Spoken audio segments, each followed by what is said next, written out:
नमस्कार दोस्तों, स्वागत आप सभी का जीके महात्मा जी में। दोस्तों आज हम कवर करेंगे पीएच मान। बिल्कुल छोटा सा प्यारा सा चैप्टर है, लेकिन बहुत ही महत्वपूर्ण चैप्टर है। एग्जाम में यहाँ से हर बार एक दो क्वेश्चन पूछ लेते हैं, तो एक ट्रिक के माध्यम से हम इसे सोल्व करेंगे। और अगर आपका ये चैप्टर कंप्लीट है तो आप वीडियो छोड़ सकते हैं। तो चलिए शुरू करते हैं फटाफट। पहला क्वेश्चन, जल का पीएच मान कितना होता है? आपको 3 सेकंड मिलते हैं, इसके बाद हम इसका जवाब दे देंगे। Option A 7, 7। अब देखिए 7 को रिलेट कीजिए 7 दिन से। हफ्ते में 7 दिन होते हैं और 7 दिन हमें क्या चाहिए? जल, क्योंकि जल ही जीवन है।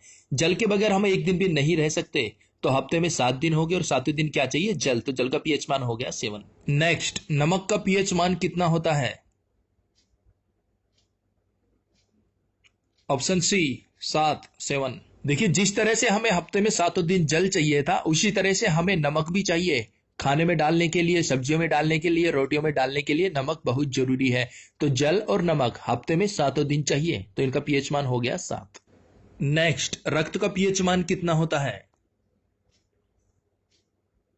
Option A 7.4। अब देखिए 7 और यहां आ रहा है रक्त, यानी कि ब्लड डोनेशन कैंप। हफ्ते में 7 दिन लगना चाहिए। और 4 को रिलेट कीजिए, हमें साल में कम से कम 4 बार ब्लड डोनेट जरूर करना चाहिए। देखिए ब्लड डोनेट कैंप हफ्ते में 7 दिन लगना चाहिए और हमें साल में कम से कम 4 बार ब्लड डोनेट जरूर करना चाहिए। तो ये बन जाएगा 7.4 रक्त का पीएच मान, ब्लड का पीएच मान। नेक्स्ट, आंसू का पीएच मान कितना होता है? Option B 7.4।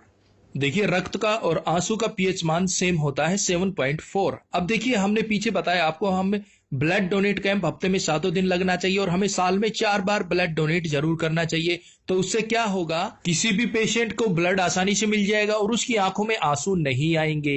आंसू बिल्कुल नहीं आएंगे। क्यों? क्योंकि उसे ब्लड टाइम पे मिल गया। और कब मिला? जब 7 दिन कैंप लगा और हमने साल में 4 बार ब्लड डोनेट किया। नेक्स्ट, नींबू का पीएच मान कितना होता है? Option A 2.4। अब देखिए 10 रुपए के कितने नींबू आते हैं? 2-4। ज्यादा नहीं आते, 150 नहीं आते, सिर्फ 2-4 नींबू आते हैं 10 रुपए के। और हम शिकंजी में कितने नींबू डालते हैं? 2-4। ज्यादा भी नहीं डालते, 2-4 डालते हैं। तो 2-4 बिल्कुल कॉमन है। 10 रुपए के कितने नींबू आएंगे? याद रखना, 2-4, 2.4। नेक्स्ट, दूध का पीएच मान कितना होता है?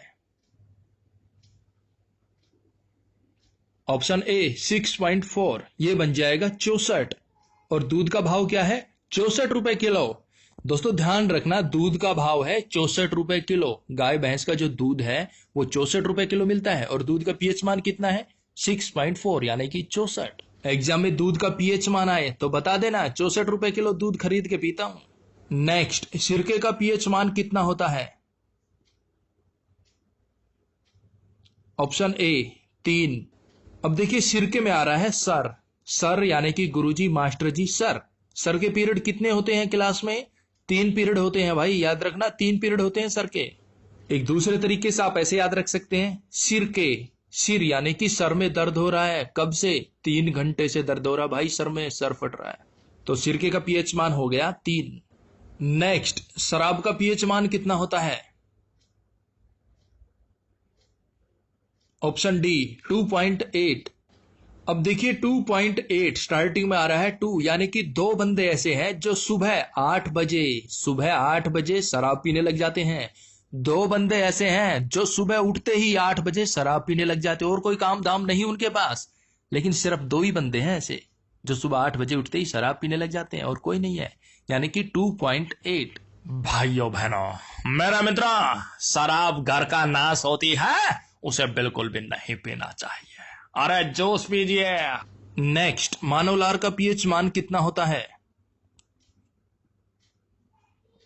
ऑप्शन ए 6.5 से 7.5। अब देखिए 6.5 ये बन जाएगा 65, 65। और आगे है 7.5, ये बन जाएगा 75।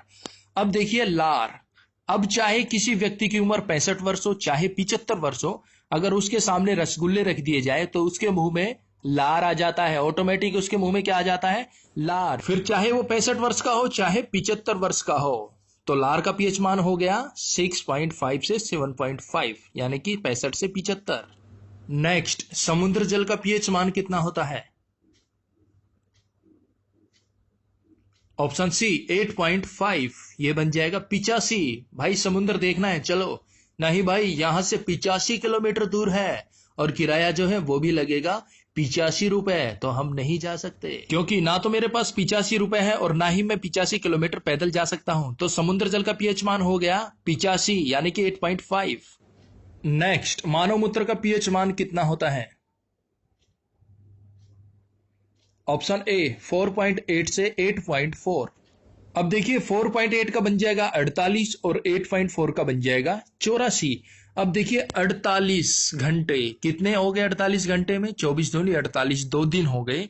तो मानव को निकाल दीजिए मूत्र यानी कि गोमूत्र। गोमूत्र हमें कम से कम 2 दिन पीना चाहिए, यानी कि 48 घंटे तो पीना ही चाहिए, 2 दिन तो पीना पड़ेगा गोमूत्र कम से कम, तभी जाकर बॉडी में कुछ फर्क दिखेगा। दोस्तों ये सिर्फ और सिर्फ आपको याद कराने के लिए और रिलेट कराने के लिए है। कभी जग लेके पहुंच जाओ मदर डेयरी के भैया गौमूत्र देना। नेक्स्ट, पीएच पैमाने का पता किसने लगाया? ऑप्शन ए सारेंस। अब देखिए सारेंस में वही सारी है, सारे स्टार्टिंग में आ रहे हैं सारे। आप सारे को, आप सभी लोगों को पता चल गया कि पीएच मान किसका क्या है। तो ये हो गया ना सारेंस, यानी कि सारे लोगों को पता चल चुका है अब पीएच मान किसका कितना होता है, क्योंकि हमने आपको बता दिया है। दोस्तों अब आपको मिलता है एक चैलेंज, किसी व्यक्ति के रक्त के पीएच मान में कितना परिवर्तन होने पर उसकी मृत्यु हो जाती है। बिल्कुल इजी क्वेश्चन, देखते हैं कौन कौन इसका सही जवाब देते हैं। और दोस्तों इनके अलावा आप कोई भी ट्रिक बनवाना चाहते हैं, कोई भी आपको टॉपिक है जिस पर आपको ट्रिक चाहिए, तो प्लीज कमेंट्स कीजिएगा। और इस वीडियो के बारे में आपको कोई भी सुझाव, कोई भी विचार, तो प्लीज कमेंट्स कीजिएगा और एक लाइक तो बनता है बॉस। तो मिलते हैं नेक्स्ट वीडियो में, तब तक के लिए जय हिंद, जय भारत।